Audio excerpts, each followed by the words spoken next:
This is Megastar Magazine TV. Hello and welcome to Megastar Magazine TV. My name is Monique Agbe. In the news, Nigeria and the Republic of Benin have reportedly signed a new agreement to boost economic and political integration.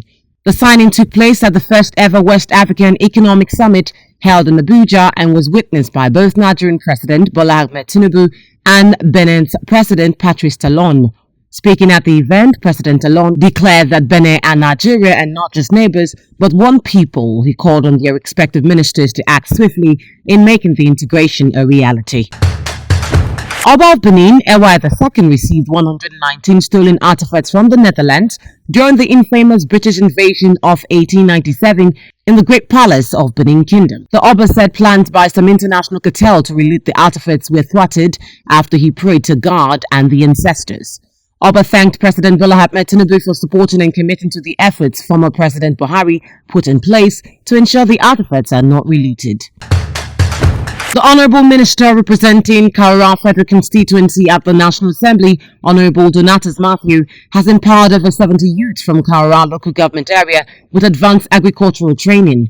The beneficiaries recently returned from a comprehensive 3-month agricultural training program at Imo State, while they acquired hands-on expertise in animal husbandry, including poultry and food processing.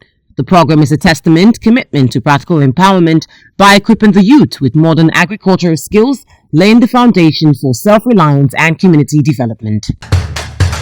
The first edition of Future Conference 2025, hosted by Chorisphere Nigeria Limited, cited great personalities. The conference focused on sustainable cities, the future of housing in Africa, addressing rapid urbanization. The convener and MD of Chorisphere Nigeria Limited, Sonia Somovie, said as a person who has a passion for humanity, she always advocates for sustainability. My name is Sonia Somovie and I'm the convener of the Future Conference. Well, I'm hoping that we'll have a peaceful dialogue and one that would, lead an action that would get us to our intended goal, which is understanding what resilient and futuristic cities look like, affordable housing, and I also hope that we can birth policies and business acumen that is more focused on legacy over just luxury for housing in Africa. Yes, this is the first edition, and I'm really surprised about the turnout. And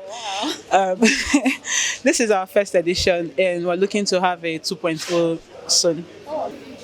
Well, I think it's about time that as Africans, we need to be thinking long term in whatever we're doing, be it business, small projects, whatever it is. Let's think long term. The world is now moving in sustainability direction, and deliberately being sustainability conscious or ESG conscious from the beginning or from your framework, as is now what's most important.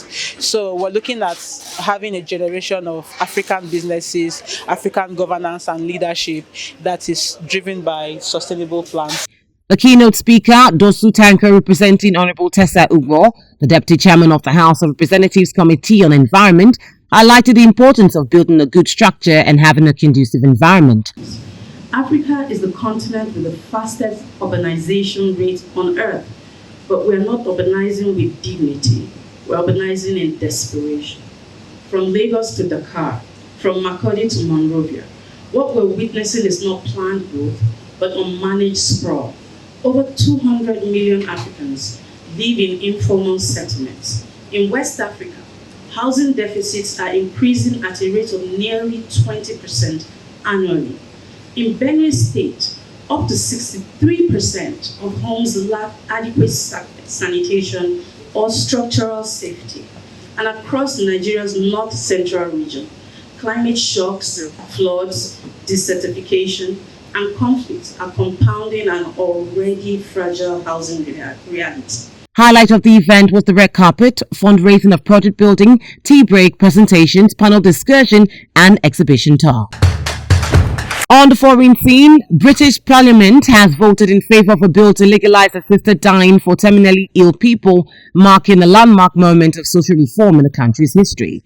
Legislation passed by a vote of 314 to 291 in the House of Commons on Friday, clearing its biggest parliamentary hurdle, and will now undergo months of scrutiny in the House of Lords, Britain's upper chamber. The process could result in further amendments when it goes to the Lords, but the upper house is usually reluctant to block legislation that has been passed by elected members of parliament in the Commons. U.S. federal court has temporarily halted the deportation of Matthew Ariwola, a Nigerian PhD student in chemistry at the University of South Carolina, after the enforcement of deportation under President Donald Trump. The ruling comes in response to a controversial move by the Department of Homeland Security, which revoked Ariwola's student visa over a case of mistaken identity tied to a 2023 criminal warrant issue in Georgia, a state the student maintains he has never visited. In a bid to salvage his education and legal status, Ariwola sought help from the American Civil Liberties Union of South Carolina, which they filed a lawsuit challenging the DHS decision. In sport, Nigeria sprinter and 150-meter world record holder Favour Ofili has reportedly switched allegiance to Turkey just 3 months before the 2025 World Athletics Championships in Tokyo. The 22-year-old Ofili has advised the Athletics Integrity Unit of her frustration with the Nigerian Athletics Federation. Ofili missing the Tokyo 2020 Olympic Games was due to the failure of the Athletics Federation of Nigeria and the Nigeria Olympic Committee to register her for the 100-meter event at the last Games in Paris.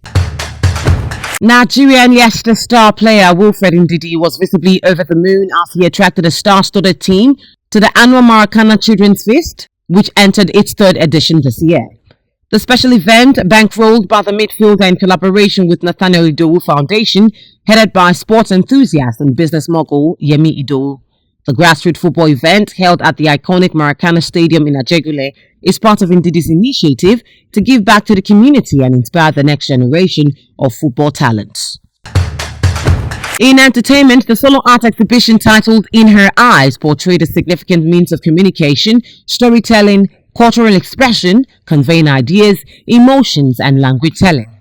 Nelly Dagba, the convener of the art exhibition, said each painting is a reflection of her belief in art as a catalyst for change. She explained that art amplifies voices through visual narrative emotions. I'm a lawyer by profession, and then I'm an artist as a hobby.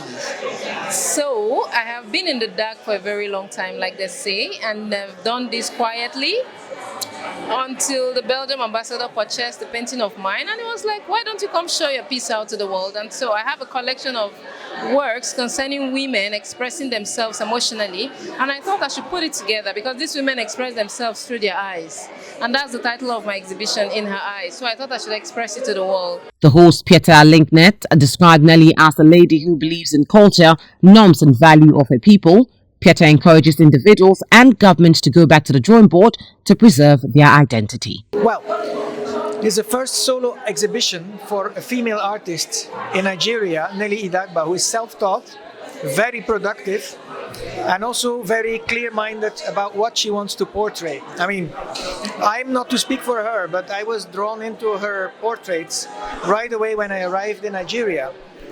You know, she paints these women with uncertain, troubled looks, and you're drawn into it because you want to know more about these women, right? And then you get to see a title, but the title doesn't give away everything that there is to know about these portraits. And sometimes you have the impression that it takes you back in time, this type of portraits, especially when those women wear clothes that look a bit more like vintage, but there's also something very contemporary about them, because the portraits of 2 centuries ago, you know, in 17th, 18th century castles in Europe, they show very confident people. Either they're shown, you know, with their attributes of their professions, or, you know, with the trappings of their social status, and then they always look straight into the lens and very happy with themselves. Whereas these Nigerian girls and young women in the portraits of Nelly Idagba, they look back at you and you don't know quite how to take it. And that ambiguity is I think, something that really strikes you straight to the heart. Nigerian singer and songwriter Ayo Balogun, popularly known as Wizkid, is the subject of new HBO documentary titled Long Live Lagos. The documentary follows Wizkid's rise to fame and builds up to his major performance at the Tottenham Hotspur Stadium in the UK.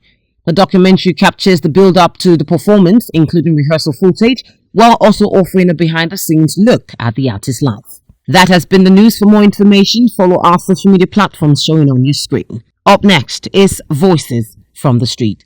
Reason why I said that is because if I'm getting married to a guy, I should be able to trust him enough with my money.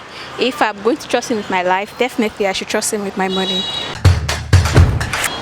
All right, so personally, I think there are two ways to it, and then it likely depends on how much, or your relationship, the relationship between you and your partner.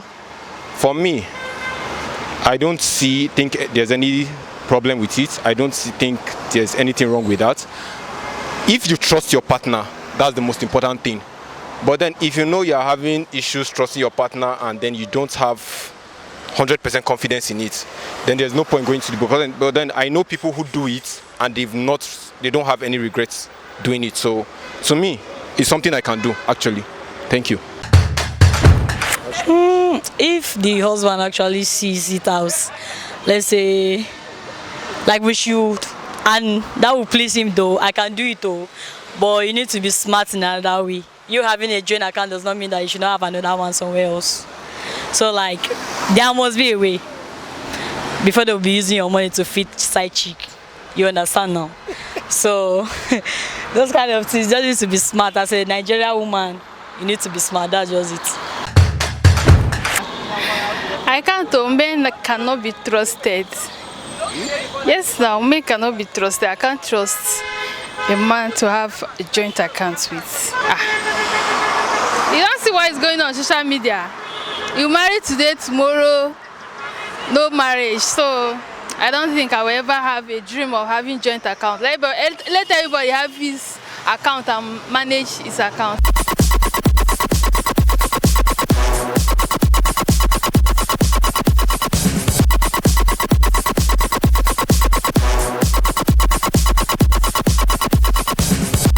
This is Megastar Magazine TV.